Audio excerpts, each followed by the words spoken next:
Watching News at Prime. Let's continue the coverage around the 49 South Africans who we understand have landed in the United States now.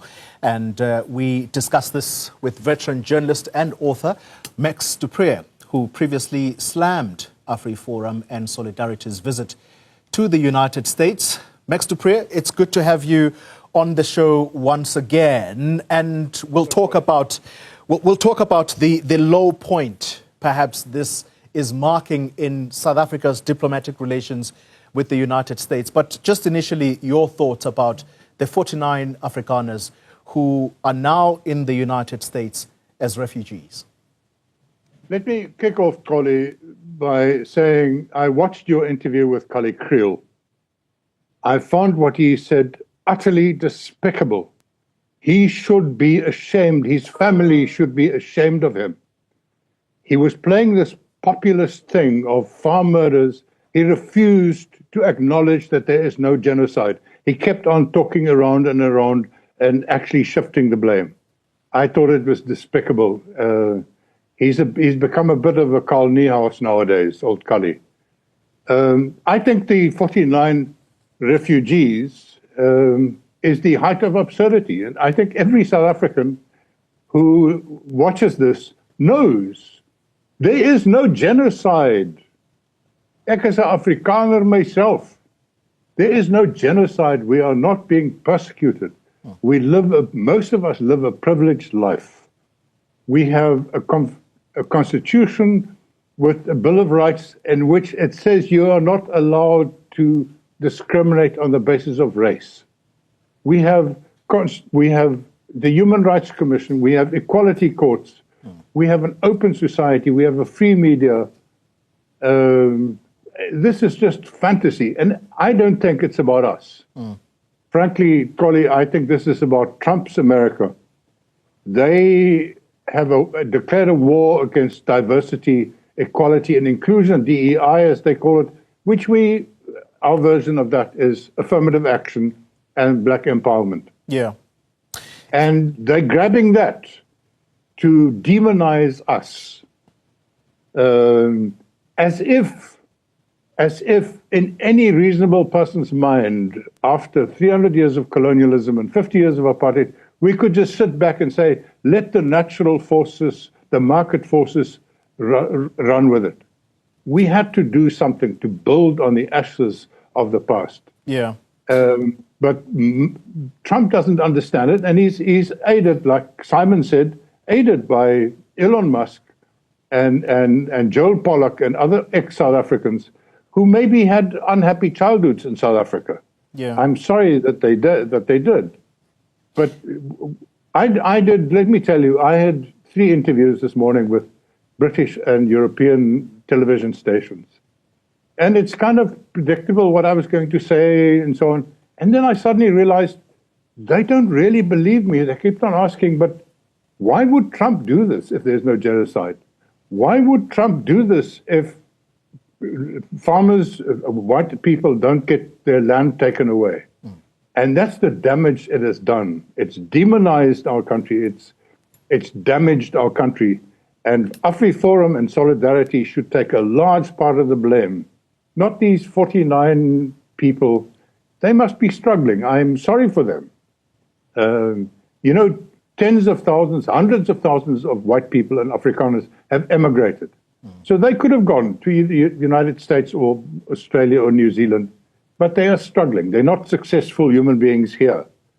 And so they become partly economic migrants, but partly, I suspect, and I don't know any of them, partly, I suspect, an unwillingness to live in a non-racial democracy. Max, if this is not about us as South Africa, as you've put it a moment ago, if this is about Trump and the diversity laws that he is fighting in his own country, how difficult or easy a discussion is President Ramaphosa going to have then with President Trump if indeed the meeting next week is going to take place between the two? Listen, take the freedom to speak frankly here. My dear old friend, President Ramaphosa, has been a bit of a disappointment over the last few years. But here's his one strength. He is a charming man. He's an utterly charming man. He is a highly sophisticated guy. He's going to sit there. He's going to charm Trump. I hope that he would get through to Trump, that Trump would stop listening to Joel Pollak and Elon Musk, because even his embassy here must tell them there is no genocide. Not a square centimeter of land had been taken away without compensation from white people in this country. Our judicial system is intact. I think maybe he'll make a breakthrough. Maybe he'll charm Trump. But with Trump, you never know. Yeah. He's not a very sophisticated political thinker. He's more of a businessman. I see the Qataris have offered him a fancy new Boeing. Maybe Cyril should offer him a golden Weber bride or something, you know? Let me circle back to the 49 Afrikaners. If they are not the last to leave the country, Max, you've already made a number of statements about how not so successful they might not have been in this country. How should the rest of South Africa, therefore, react to this? Because possibly some people are watching this and saying, how can you be so unpatriotic to a country you were born in? So what should be the general attitude is perhaps what I'm asking you to the next group that leaves. Yeah, I don't, as I said, I don't know any of these individuals. Maybe some of them are have horror stories to tell. And don't most of us have horror stories? As you yourself pointed out earlier, violence on the Cape Flats, violence in KwaZulu-Natal, in some of our townships, is a lot worse than the violence perpetrated upon farmers, people living on farms. I think there's been a very healthy reaction in South Africa, and that is to joke about it, to mock these people. And we should mock Kali Kriel with his shameless populism in front of on our television screen. We should be sorry for them. There are not many of them. There are a couple of chances. Maybe there'll be 100, 200, a few hundred of people who go over. And I can guarantee you, as a goeie Afrikaner myself, they're going to be, their children cannot go to school in Afrikaans. They cannot attend an AfriForum meeting. The weather is so bad they can't have a braai. It's going to be expensive. They're going to have to work in their own kitchens and in their own gardens.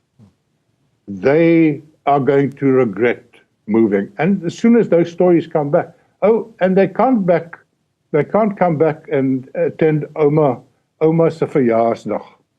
That's not on. If you're a refugee, it's a serious thing.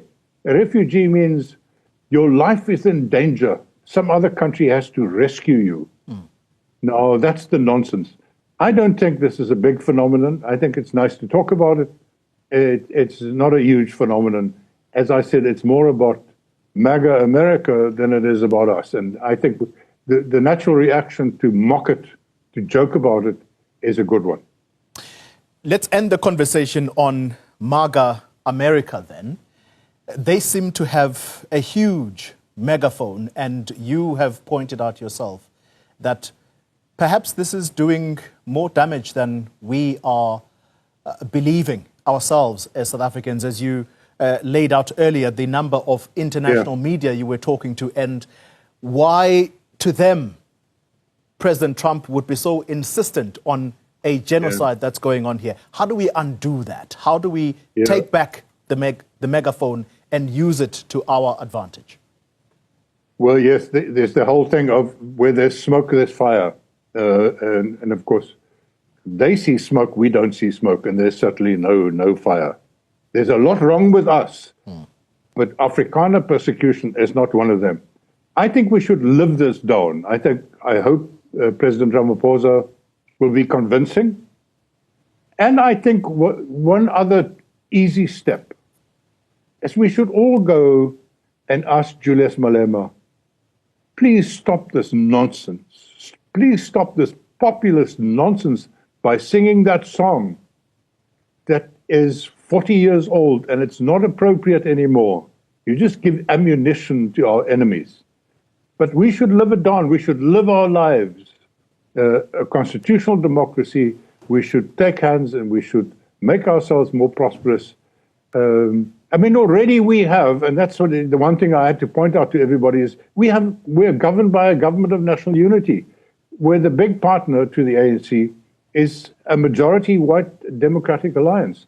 We have one of the leaders of the almost exclusively Afrikaner party, Freedom Front Plus, as a cabinet minister. Now, does that sound like a genocide in progress? Come on. Max du Preez, thank you very much for your time, sir, this evening, talking to us about the 49 Afrikaners who have landed in the United States as refugees. Max du Preez is a veteran journalist and an author. Thank you very much for your time.